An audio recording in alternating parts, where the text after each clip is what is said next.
잠언의 말씀, 잠언의 교훈 역시 시에 속하는 내용들입니다. 그러다 보니까 이 문장 자체가 간결하고 또 이렇게 함축적인 그런 요소들이 많습니다. 더군다나 히브리어가 자음으로 구성이 되어 있기 때문에 후대에 이 자음에 모음을 붙여서 번역을 하다 보니까 좀 어려운 또는 난해한 번역도 없지 않아 있어서 이제 이해가 잘 되는 그런 말씀들도 많지만 때로는 잘 이해가 되지 않는 그런 문장의 구성들도 없지 않아 있어서 조금 조심스럽기도 합니다. 오늘 가르쳐주는 두 가지의 내용은 부와 소득에 관한 부분입니다. 이 물질 또는 15절의 재물이라고 소개하고 있는 이 재물이라고 하는 단어는 성경에서는 상당히 부정적인 의미로 사용이 되었습니다. 잠언에서는 10차례 10번에 걸쳐서 사용이 되는데 5번은 사람들에게 재물을 귀하게 여기라고 소개하고 5번은 재물을 의지하지 말 것을 또 강조합니다. 우리가 알던 15절의 부자의 재물이 부정적이지 않고 견고한 성이 된다라고 하는 말은 이 재물이 부정적으로 소개되는 것이 아니라 긍정적으로 소개하고 있는 내용입니다. 의인이라고 정직하고 또 수고롭게 일한 자가 얻게 되는 하나님의 은혜가 재물인데 이 재물이 정당한 방법으로 사용되게 되면 그리고 이 재물을 다른 사람의 어려움을 이렇게 도와주는 그런 의로운 방법으로 사용되게 되면 이 재물은 그에게 견고한 성이 되어 줄 것이다 라고 하는 내용입니다. 말씀드린 것처럼 간결합니다. 재물이 견고한 성이 된다 라고 하는 이 짧은 문장 안에는 이 10장에서 강조하고 있는 의인의 삶을 요약했다라고 보시면 됩니다. 그래서 그가 정당하게 또 수고해서 의롭게 모은 재물은 그가 힘들고 어려울 때 견고한 성이 되어 줄 것이다 라고 하는 내용으로 우리가 이해를 해야 됩니다. 부자는 자기 재산을 어떻게 대하는가가 매우 중요한데 하나님께서 당신을 의지하지 않고 자기 재물을 신뢰하는 자를 앞에서 낮추신다라고 강조하고 있기 때문입니다. 그래서 재물을 통해서 자신의 의를 드러내거나 재물을 통해서 다른 사람을 무시하는 그런 경우는 하나님이 오히려 그를 재물을 통해서 낮추신다라고 가르치고 반대로 재물을 통해서 이 다른 사람의 어려움을 돕거나 또는 하나님의 영광을 위해서 사용될 때는 그 재물이 귀하게 그리고 자신에게 큰 도움이 될 것이다 라고 하는 설명을 합니다. 반대로 가난한 자의 궁핍이라고 소개하는데요. 이 궁핍이 긍정적인 것이 아니라 그가 가난해질 수밖에 없는 그러니까 게으르고 그리고 악한 삶을 살 때에 그는 가난하게 될 것이고 그 궁핍이 그를 공포와 파멸로 이끌 것이다 라고 하는 설명으로 이해를 해야 됩니다. 잠언은 게으르고 어리석은 자들은 가난하다라고 말하지만 모든 가난한 사람이 게으른 건 아닙니다. 여러 가지 상황 또는 사회적인 배경 속에서 부지런하게 살긴 하지만 그 사회적 구조 안에서 가난하게 될 수 있고 또는 농사가 잘 되지 않았다든지 또는 갑작스러운 어려움으로 인해서 가난하게 될 수 있습니다. 하지만 이 가난함에 대해서 하나님은 고리를 끊어주셨어요. 그러니까 대대로 가난해지진 않는 겁니다. 적어도 한 대만 지나면 그가 어떠한 상황이 되어서 병에 걸렸든지 또는 불의의 사고를 당했든지 그런 일로 인해서 가난하게 될 수는 있습니다.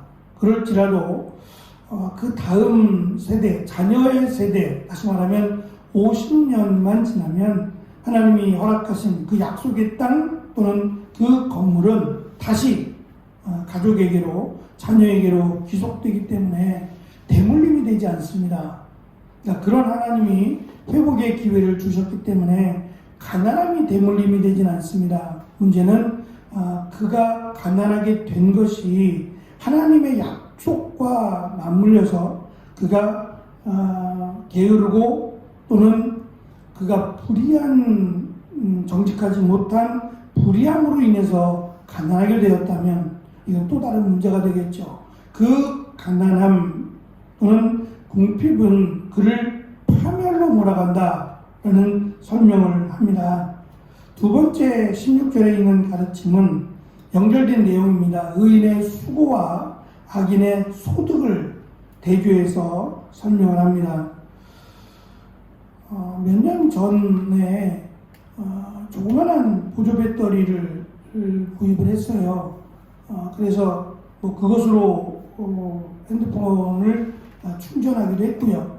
근데 이게 작다 보니까 한 번 충전하고 나면 바로 한 번 사용하고 나면 바로 또 충전을 해야 되는 불편함이 있어서 이제 큰 걸로 보조 배터리를 바꿨죠. 보조 배터리만 이제 좋아지는 게 아니라 보조 배터리를 충전할 수 있는 그러니까 보조 배터리가 얘는 크니까 충전기를 꽂아놓으면 하루 종일을 꽂아놔야 한 20% 정도가 충전이 됩니다. 그러니까 또 충전기가 성능이 좋아야 그나마 충전 속도가 빨라지게 되죠. 그러니까 같이 발전을 하는 겁니다. 충전기나 또 이런 보조 배터리나 같이 이제 발전을 하는데 먼저 구입했던 보조 배터리를 구입한 지 몇 개월 된 것 같아요. 몇 개월 된 충전기를 사용해서 이 자그마한 보조 배터리를 금방 충전이 되겠다라고 꽂아놨는데 1시간이 지나서 눌러보니까 반응이 없어요.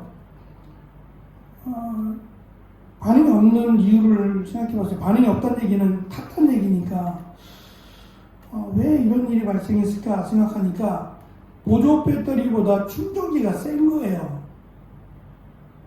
보조 배터리가 감당할 수 없었던 거예요.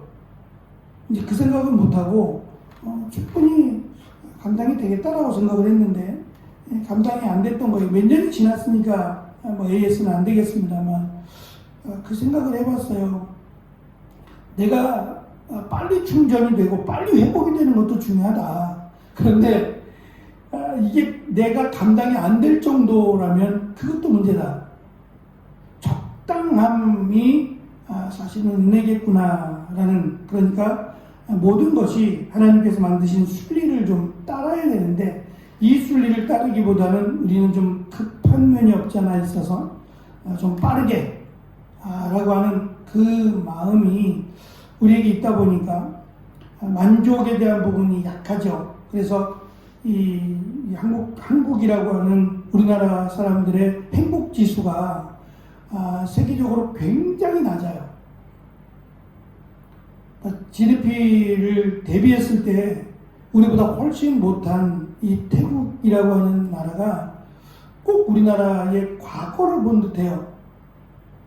그들의 삶이나 여러 가지 모습들을 보면 건물을 보든 그들의 옷을 보든 뭐를 보든 간에 한 우리의 10년 그 훨씬 이전의 삶을 보는 듯해요. 그런데도 그들의 행복지수가 우리보다 훨씬 높습니다. 행복지수가 높다는 것은 자살률이 그만큼 낮다는 거예요. 거의 자살하지 않습니다. 그것을 보면서 제가 느끼는 것은 정말 밝아요.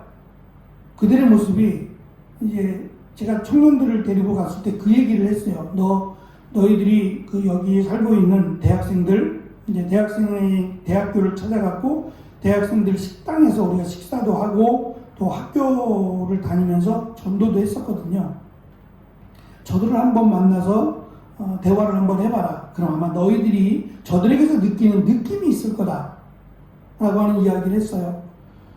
아이들이 공통적으로 전도를 하고 나서 느낀 느낌은 한결같았어요. 밝다는 얘기예요. 과연 우리나라의 대학생들이 저렇게 밝을까요? 아니, 무슨 근심이 그렇게 많고, 물론 경제적인 어려움도 있고 자신들이 앞으로 헤쳐나가야 될 부분들이 적지 않죠. 이들은 없을까요? 이들도 있죠. 당연히 이들도 앞으로 헤쳐나가야 될 일, 또 준비해야 될 일들이 왜 없겠어요. 그런데도 이들은 자기에게 주어진 것에 대한 만족도가 상당히 높아요. 오토바이가 주로 이제 주 교통수단인데 굉장히 많습니다. 오토바이를 타고 다니는 그 사람들이 너무 많아요. 대중교통을 이용하기가 불편하기 때문이고, 또 우리처럼 뭐 지하철이 놓여졌다거나 그런 게 없다 보니까 이 대중교통이 너무 불편해요.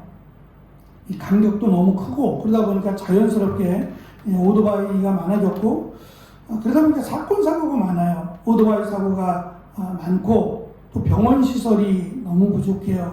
또 비싸고, 그러다 보니까 이 불편함이 우리보다 훨씬 더 많을 거예요. 그럼에도 불구하고 그들의 그 표정을 이렇게 살펴보면 참 밝다. 아이들도 그렇고 어른들도 그렇고 참 밝고 행복해 보여요. 그러니까 행복이라는 것은 어느 절대적 기준을 갖고 있지 않다는 거예요. 그러니까 뭐 어느 정도 그 이상의 것을 내가 가지고 있어야 행복하다라는 건 아니라는 겁니다.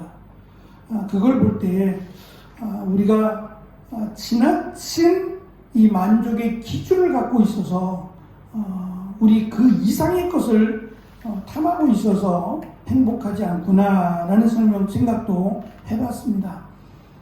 충전기가 더 강하면 보조 배터리는 감당이 안 돼요.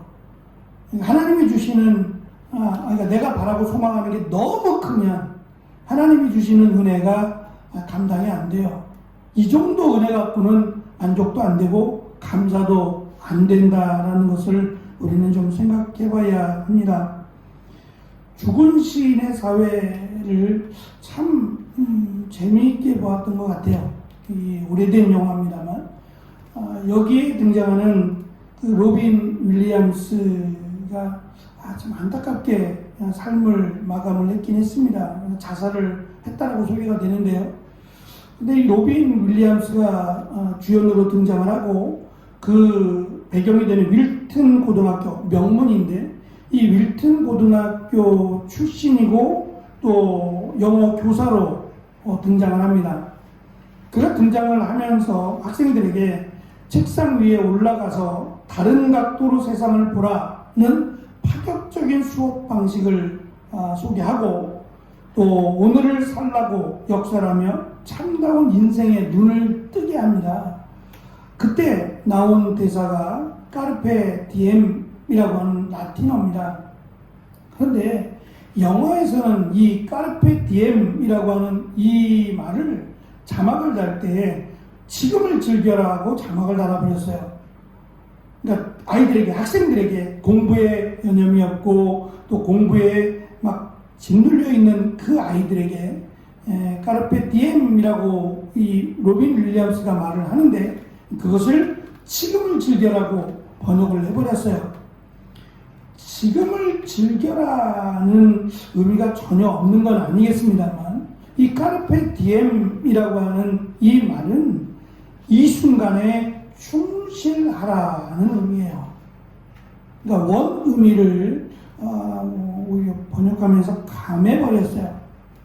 로빈 윌리엄스가 학생들에게, 사랑하는 자신의 후배들에게 말하고 싶은 것은 지금 자체를 즐기라는, 글쎄요, 해석하면 어떠한 해석이 될지 모르겠지만 그 말보다는 지금 너희들에게 주어진 삶에 충실하라고 말한 듯 보입니다. 과거는 이미 지나가 버렸으니 바꿀 수 없고 미래가 중요한데 중요한 미래를 준비하기 위해서는 현재에 충실하고 나머지의 결과는 신에게 맡긴다라는 의미를 가지고 있답니다. 미래라고 하는 시간은 우리 것이 아니에요. 우리가 받는 거죠. 그런데 이 미래라고 하는 시간은 그냥 아무에게나 주어지는 것이 아니라 오늘 일에 최선을 다하고 충실한 자에게 주어진다라고 하는 내용입니다. 의인의 수고가 생명에 이르는 것처럼 우리의 수고가 이 땅에만 속한 것이 아니라 하늘에 속한 그런 수고가 되면 솔로몬이 강조하는 것처럼 그런 그의 삶에 하나님이 재물을 더하여 주실 것이며 또는 그의 수고가 헛되지 않고 생명에 이를 것이다 라고 하는 이 내용을 짧은 2개의 문장으로 간결하게 소개해주고 있습니다. 한 주간 동안도 우리에게 맡겨주신 일에 수고하고 또 최선을 다했습니다. 그 결과는 하나님이 은혜로 채워주시리라 믿습니다. 우리의 삶에